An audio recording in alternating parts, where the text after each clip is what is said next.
What's up, dudes? Max here. Had a unique opportunity recently to go up to NorCal, where Capcom paid for me to come out and play the latest version of Street Fighter 30th Anniversary Collection.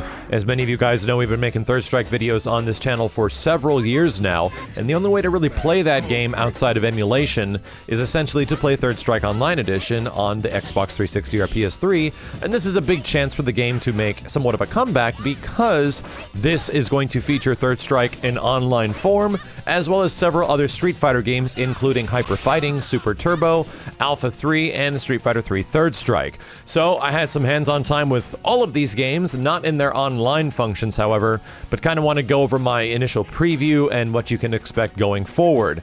Now, Street Fighter 30th Anniversary Collection is made by the same folks who are doing the Mega Man Legacy collections that you might have been playing over the past couple years, so this is going to be a lot different than the Iron Galaxy ports we might have been playing on the previous generation with Darkstalkers and Marvel vs. Capcom Origins, and ultimately Third Strike Online Edition.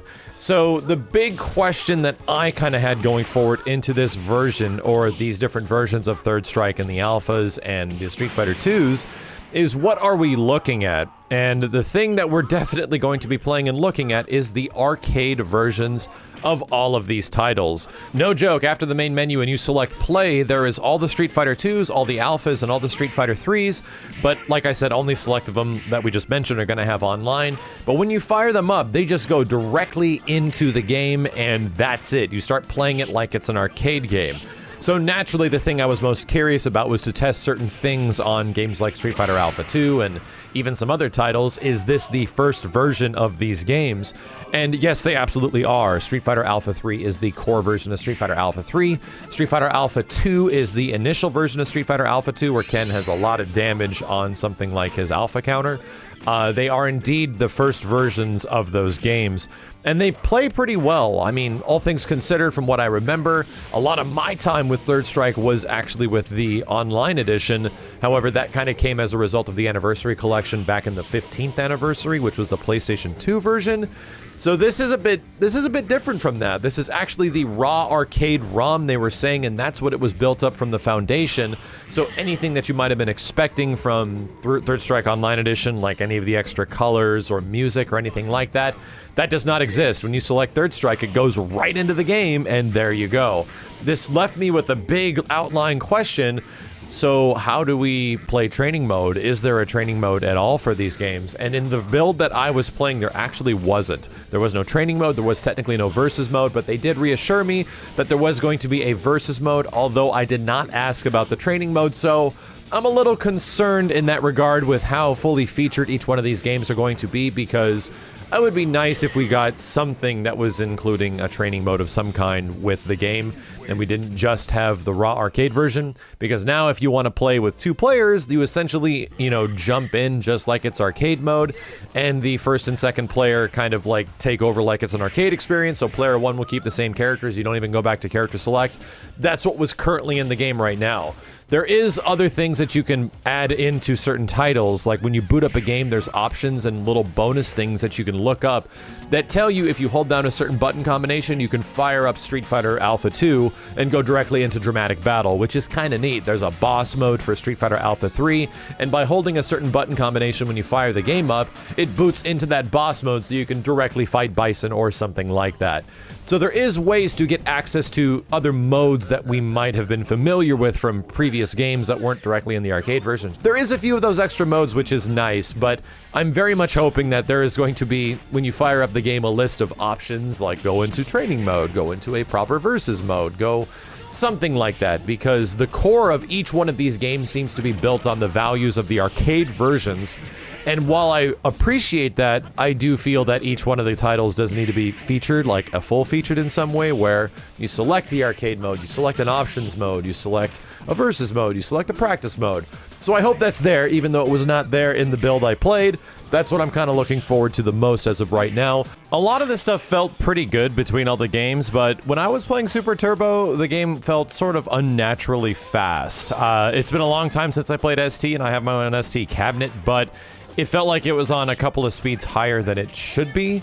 So let's just hope this is an early development thing, because there was only so many options for the games, and this is clearly not the final build, as we could tell going forward. The one other thing that a lot of people are going to mention is this to have a HQ2X filter. I think that's what it's called. It's the stuff that was predominantly in all the Iron Galaxy versions of the games, and Marvel vs. Capcom 2, which sort of smoothed out the pixels in some way.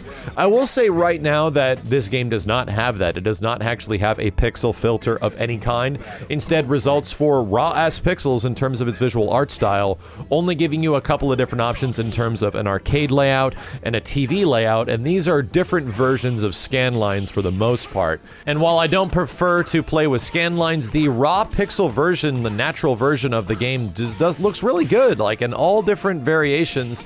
It's not as sharp-edged as you might think some pixel art to be, and that was kind of a rough aspect of some previous games like Marvel 2 and Third Strike, which needed the filter. They're running something that doesn't make it quite look nearly as jagged-edged as some previous pixel art games. So that's very nice. It comes with a couple different modes in terms of how the presentation is portrayed, between a beveled mode where you have like artwork around the edges for each game between the Street Fighter 2s, the Alphas, and the 3s. You only get one artwork. I couldn't choose multiple artworks in this version of the game. But there's another one that stretches the image a bit to make the frame of the game window cover the entire portion of the screen, and then there's a proper widescreen mode, which just looks absolutely terrible. My preference for these games has always been to preserve the 4:3 aspect ratio, but to fill as much of the screen as possible, so I kind of like playing on the one that goes all the way to the edges of the screen on the top and bottom, but not stretching it and jacking up the aspect ratio in some way. There wasn't a ton of options like this. That was pretty much it, but it's enough when it comes to this game having so many different titles available within it. One of the cooler aspects as well, being an anniversary collection, is that since it's a compilation of a bunch of Street Fighter stuff, its gallery mode and its like timeline history mode are really cool. It takes you through a timeline of every single Street Fighter game from the series iteration all the way to where it is now, and you kind of get little updates and artwork and ideas of how the series came to its progression, which is really cool. It's a nice history of the Street Fighter series while having a ton of artwork for every single game, and a really cool thing that you can do with pixel art. You can't see every single move in the game, but each character you can go through kind of a few of their specials and frame by frame the animation, and it's kind of a cute little thing that they added in there. I wish it was available for every single move so you can get like an idea of what all the frames of animation look like on their normals, but it seems to be sort of limited to like a Hadouken, a Tatsu, a Shoryu, things like that for a lot of the characters.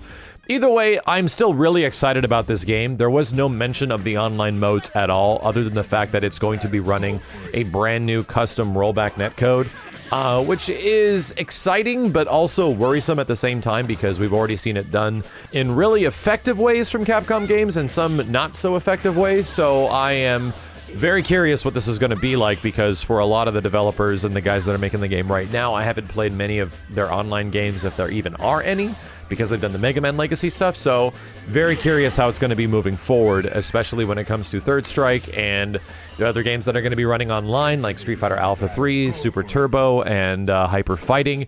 I do really wish, and I did make a request, that some of the other games hopefully get online editions in the future, but right now I think I'm the most curious about those versus modes, about things like practice mode, about like an options menu, just something like that. I like to have each game be fully featured instead of just clicking the button and it goes into the arcade mode and that's it. That's got me a little worried, and I hope that there is more when the game eventually does drop. The other thing that we're able to show off is the Switch version, and the Switch version had a tournament-style mode, which actually had cute little custom artwork and custom sprites made for it. And you could play it similar to a full-featured, like, 8-player tournament, from what I remember. So if everyone has a Switch, or if you have, like, 4 Switches, you can get multiple people, and you kind of, like, pass the controllers around. If one person wins, you might be on another system. It was a little confusing when we were going about it, but it's one of those things that if you're just playing and messing around, it'll actually be a lot of fun. The first thing that really bugged me is that it was one round and then it was done, and there didn't seem to be any options for anything beyond that, so it was a really quick, like, pick up and go type of experience. So we'll see how that gets figured out in the long run. I'm curious because the Switch version will be really cool for on-the-fly play, but at the same time, I'm feeling a lot of the stuff this game might need that wasn't in the build I was playing is going to be options. Like, there needs to be options for multiple rounds, there needs to be options for a practice mode, going into versus mode, going directly into online, or anything like that. That's what I'm kind of waiting for, and I think we're going to have to wait for the final build of the game to eventually see that stuff. That's about all I can pull from the time I had with the games right now. There wasn't a ton of, like, brand new stuff to interject into these classic games. It was pretty much the arcade versions of a lot of these classic titles, and I'm very much looking forward to the final release of this game to get a full idea of what we're going to be looking at here feature-wise, because that is going to be the most important as we move forward, because Third Strike Online Edition is fairly feature-rich in terms of a Capcom classic fighting game that's been remade, and I'm curious what this game is going to offer in that regard, unless it's just, here's a whole bunch of Street Fighter games, go crazy. As always, dudes, thank you a ton for watching. I'll be back with more updates in the future as soon as the game does come out. My name is Max, and I'll see you next time.